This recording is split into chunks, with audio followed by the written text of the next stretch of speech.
이거를 잘 또 보존해 가야 할 것인가에 대해서 함께 또 고민하고, 또 그럼 어떤 신조들이 우리 개혁교회 또 이렇게 장로교회의 중요한 신조로서 또 지켜져 가야 하는지들을 또 함께 여러분에게 소개를 드리고자 합니다.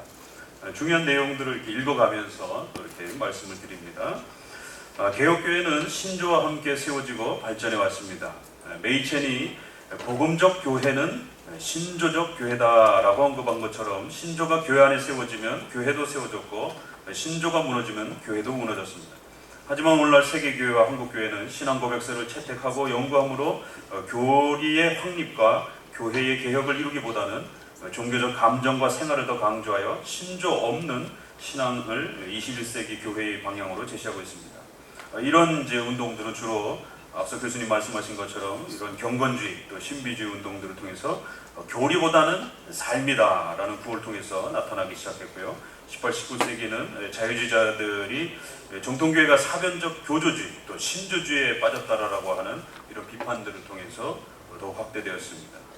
자, 이런 고민들을 안고 이제 왜 우리가 그러면 신앙 고백서를 배워야 되는 것인가에 대한 부분을 소개해 드립니다.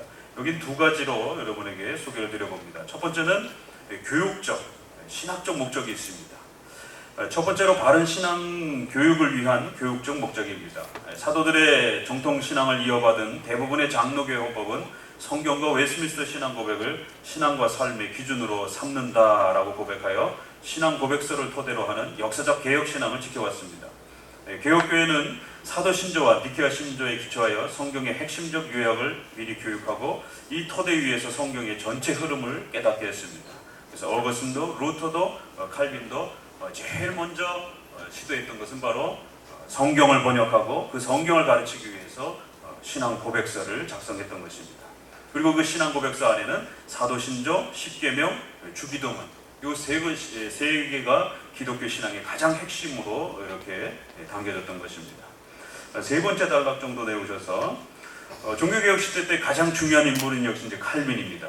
칼빈이 영국의 한 성주에게 이런 편지를 보냅니다. 당신은 오랫동안 붕괴되지 아니하고 튼튼히 서 있는 집을 짓기 원한다면 아이들이 아주 인상 깊게 이 신앙 교육서를 통하여 믿음으로 이끌어지도록 염려하고 돌보십시오. 또 이제 제네바 교회에다가 이렇게 교회를 이렇게 회복해야 된다라고 하는 제의서를 보냈습니다. 그리고 또 1542년도에 제네바 교리문답 서문에 이런 표현들이 있습니다. 30페이지입니다. 성경의 순수함을 보존케 하기 위하여 사람들로 하여금 어린 시절의 아이들에게 신앙 고백, 카테키즘이라고도 이렇게 표현합니다. 이걸 교리문답이라고도 표현하죠. 가르치기 위하여 저들로 믿는 내용을 깨닫게 함이 극히 필요하니 이렇게 해야만이 신앙이 잘 보존되고 후손들에게 보존될 것이다. 그래서 1년에 한 번씩 반드시 목회자 앞에 나와서 아이들이 교리문답 시험을 또 치르고 또 잘 배울 수 있도록 해야 됩니다. 그것이 바로 교회를 세우는 중요한 기준이 됩니다. 라고 이렇게 권면한 겁니다. 두 번째 단락에는 교회는 언제나 아이들을 기독교 신앙 교리 안에서 양육하라는 특별한 권면을 받아왔습니다. 이를 규모 있게 수행하기 위해서 교회는 교리문답이라고 불리는 어떤 특별한 이 규칙을 사용했습니다. 사탄은 자신이 교회를 흩어서 가공할 만한 폐허로 만들어버렸음에도 불구하고 세상에 있는 대부분의 교회 안에 아직 어떤 징표들이 남아있는 것을 보자 사탄은 이 거룩한 질서를 바로 교리문답 교육 질서를 붕괴시켰습니다. 따라서 사탄이 남겨놓은 것은 변화 능력이 전혀 없고 단지 미신만을 산출해내는 몇 가지 그런 프로그램들밖에 없습니다. 이것이 바로 왜 현재 우리 교회 안에 내적인 힘은 없고 외적인 종교적 모습만이 존재하고 있는가에 대한 이유를 설명해주는 확실한 원인입니다. 우리가 여기서 제시하는 이 요리문답은 이 부분이 참 중요합니다. 옛적부터 그리스도인들 가운데 준수되어 왔고 교회가 완전히 부패했을 경우를 제외하고는 결코 포기된 적이 없는 전통적인 것입니다.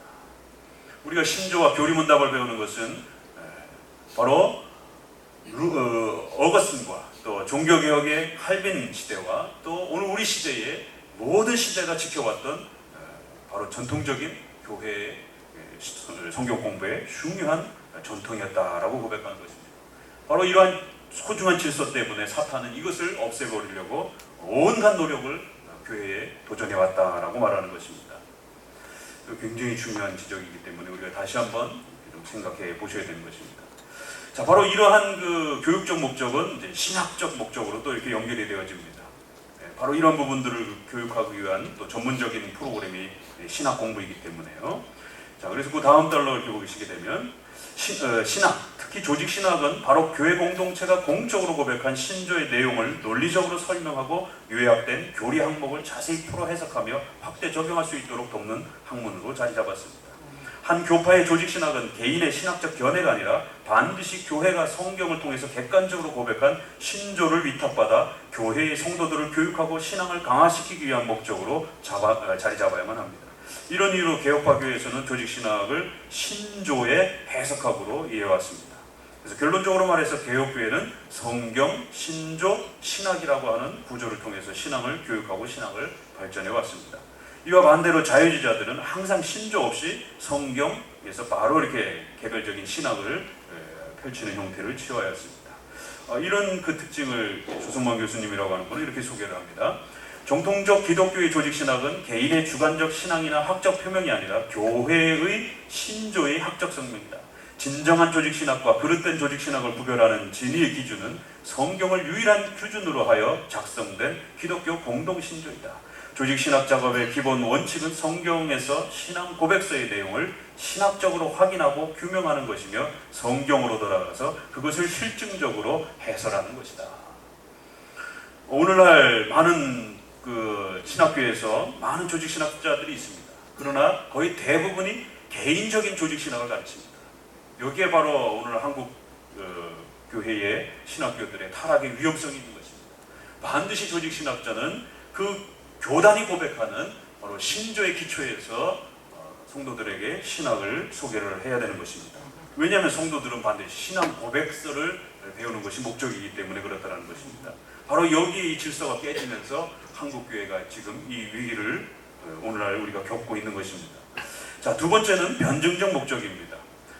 이단을 구별하여 교회를 보호하는 교회의 정치적 변증적 목적이다. 교회의 역사는 초기부터 교회의 주된 흐름으로부터 빗나간 사상을 가르치는 거짓 스승들이 있었습니다. 이들로 인해서 성경 해석에 다양한 견해가 나타났으며 그 결과 성경 해석에 있어서 통일성을 잃고 의견이 나눠지고 교회는 큰 분열과 혼란을 겪었습니다. 개인적인 가르침들이 난무함에 따라 초대교회는 서로 만나서 사도들로부터 물려받은 바른 교훈을 중심으로 대다수의 견해에 따른 복음의 진리를 최종적으로 확정하고 선언할 필요를 느꼈습니다. 이런 공동의 고백과 신조는 초대교회에서 이제 헬라 사상이나 유대교나 신비주의나 이교 사상을 구별하는 목적으로 사용했습니다. 후에는 정통교리와 이단을 구별하는 또 기준으로 사용했고 오늘날은 개혁교회인가 비개혁교회인가를 나누는 또 중요한 기준이 되기도 합니다. 다음 단락, 이단들은 늘 주관적인 해석을 통해서 성경을 곡해하고 진리의 어떤 부분을 과장하고 다른 본질적인 부분을 또 부정해서 결과적으로 하나님의 진리를 거짓으로 만들었습니다. 교회는 자기 보존을 위해서 기독교의 모든 각각의 교리들을 정확히 규정해서 잘못 전해진 것을 밝히고 모든 오류를 제거하여 진리가 왜곡되지 않고 전체가 바르게 증거될 수 있도록 노력했던 것입니다. 사실 성경 그 자체를 가지고 이렇게 여러분들 성경을 해석하게 되면 수많은 성경 해석들이 나올 수 있습니다. 그럼 과연 누가 잘못 성경을 해석했는지는 판가름하기가 어렵습니다. 왜냐하면 저마다 성경을 읽고 성경을 주장하기 때문에 결국 성경 해석에 대한 싸움이 되는 것입니다. 그럼 과연 누구의 성경 해석이 가장 옳은 것입니까? 이단들도 자기들 나름대로 성경을 가지고 해석하는 것입니다. 그럴 때 필요한 것이 바로 그 공동체로서 고백했던 바로 신조가 그 이단을 구별하는 중요한 기준이 되는 것입니다. 초대교회 바로 이 아리우스라고 하는 이 이단도 성경을 주장했고 또 신앙을 고백했습니다. 그러나 사도 신조의 이러한 그 신앙 고백을 못 믿겠다라고 해서 결국에는 이단이 되는 것입니다. 자기는 아무리 성경을 읽어도 하나님은 한 분밖에 찾을 수가 없다. 그러나 사도 신조나 니케아 신조 같은 이러한 고백에서 말하는 삼위일체는 믿을 수가 없다. 결국 이 싸움 때문에 결국 아리우스가 이단으로 정죄를 받습니다. 자, 넘겨가 봅니다. 이 32페이지. 바로 이런 문제들이 사도행전 15장에 또 보게 되면 결국 할례 구원을 주장하는 또 이러한 선생들이 나타나면서 초대교회의 사도들이 가르쳤던 믿음으로의 구원과 심각한 갈등을 일으키게 됩니다. 결국 할례 구원이라고 하는 또 믿음으로 구원이라고 하는 이 두 가지 주제가 심각하게 부딪혔을 때 과연 어떤 성경 해석이 더 옳은 것인가에 대한 성경 해석에 대한 심각한 문제가 발생이 되는 것입니다. 그래서 사도들을 중심으로 해서 믿음으로 구원받는 것이 옳다라고 결정을 내리고 결국 할례 구원관을 제시했던 많은 스승들을 거부하게 됩니다. 결국 공동체를 중심으로 해서 고백되었던 이 신앙 고백이라고 하는 신조라고 하는 것은 다르게 해석하는 이러한 그 성경 해석들을 걸러낼 수 있는 아주 중요한 장치가 된다는 것입니다. 자, 맨 아래 따라 봅니다. 이처럼 공적인 신앙 고백서를 통해서 성경의 가르침을 바르게 제시하고 또한 그런 과정을 통해서 객관적 기준이 마련되어 교회를 이단과 거짓 교사들로부터 보호할 수 있도록 한 것이 신조인 것입니다. 이런 과정을 통해서 최초로 만들어진 것이 사도신조와 니케아 신조인 것입니다. 따라서 목회자와 성도는 개혁교회가 고백하고 지켜왔던 신앙 고백서의 역사를 바르게 이해하고 각각의 신조들을 회복해야 할 것입니다. 이처럼 신조는 이단을 걸러낼 수 있는, 이단을 막을 수 있는 아주 중요한 장치가 된다는 것을 기억하셔야 됩니다.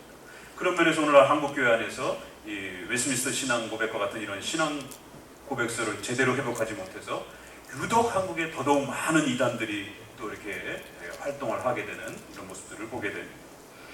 자, 본격적으로 그러면 들어가서 어떠한 그 신조들이 우리 선조들 속에서 있어 왔는지, 왜 우리가 사도 신조를 예배의 중요한 항목으로 고백하는지 이런 부분들을 함께 보도록 합니다. 제일 첫 번째는 사도 신조입니다. 사도 신조는 워낙 잘 아시는 거니까 이렇게 우리가 그냥 넘어갈 수도 있습니다. 그러나 오히려 가장 중요한 기초가 되었던 이 사도 신조를 교회 안에서 제대로 설명해 주지 못하고 있는 이 안타까움들을 보게 됩니다. 33페이지 마지막 단락을 보게 되면 이 사도 신조는 크게 성부, 성자, 성령, 교회라고 하는 네 가지 구조로 되어 있는 것이 특징입니다. 그런데 여기에 우리가 좀 놓치고 있는 부분이 바로 지옥 강화, 지옥으로 내려가시고 라고 하는 항목이 빠져버렸습니다. 이 항목은 조금 더 내려오시게 되면 밑에서 셋째 줄, 로마교회는 이 지옥으로 내려가시고 예수님이 지옥에 내려가시고 라고 하는 이 부분을 선조림보, 그러니까 연옥에 내려가시고 뭐 이런 걸로 이해를 하고, 그러니까 성공회는 낙원으로, 루터파는 예수님이 실제로 지옥에 가서 승리를 선포하신 것으로, 개혁교회는 예수님의 극심한 고통에 대한 상징으로 해석해 왔습니다. 한국 장로교회는 1894년 1905년에 이것이 있었습니다. 그러나 감리교와 연합 찬송가를 만들면서 결국 감리교에서 이 부분을 빼달라고 요청을 하면서 결국 장로교회도 빠졌고, 지금 현재 우리가 가지고 있는 사도신조는 지옥 강화가 없는 사도신조를 고백하고 있습니다. 그러나 칼빈의 교리문답, 또 독일에서 나왔던 하이델베르그 교리문답, 또 어거스틴의 교리문답을 보게 되면 전부 이 사도신조의 고백 안에 지옥으로 내려가시고 라는 부분이 있습니다. 이것이 빠진 것과 없는 것이 어떤 차이가 있느냐? 이 지옥 강화와 또 빌라도에게 고난을 받으시고 이 두 고백은 예수 그리스도께서 우리를 위하여 십자가에 죽으셨다라고 하는 대속사상, 바로 이 예수님의 십자가의 죽으심의 구원을 가장 강력하게 표현해 주는 것이 바로 이 두 고백입니다. 그런데 둘 다 오늘날 한국교회 안에서 제대로 가르쳐지고 있지 않습니다. 빌라도에게 고난을 받으시고 이게 도대체 무슨 뜻이냐라고 성도들에게 물으면 잘 모릅니다. 최근에 번역이 수정이 되어서 빌라도 아래서 고난을 받으시고 라고 그나마 그래도 잘 번역이 됐습니다. 그러나 그것조차도 의미를 잘 모릅니다. 빌라도가 죽였다, 이런 뜻으로 많은 사람들이 오해하고 있고, 초대교회 때 2000년 전에 그런 역사가 있었다, 역사적으로 이해하는 분들도 많이 계십니다. 그러나 그런 뜻이 아닙니다. 이것은 당시 최고의 법정이었던 로마 법정, 이 땅에서 펼쳐질 수 있는 가장 큰 권한을 가지고 있었던 로마 법정을 통해서 하나님의 심판대라고 하는 하나님의 공적 재판을 선언한 겁니다. 그래서 예수님이 무죄로 선언하시고, 또 그럼에도 불구하고 예수님이 죄가 있다라고 선언되어지는 두 가지 재판을 받았습니다. 바로 하나님의 심판대를 통해서 예수님은 무죄를 선언받았지만, 그럼에도 불구하고 누군가의 죄를 대신 짊어지고 죽어야 된다라고 하는, 또 예수님이 죄인이라고 하는 두 가지 선언을 함께 받습니다.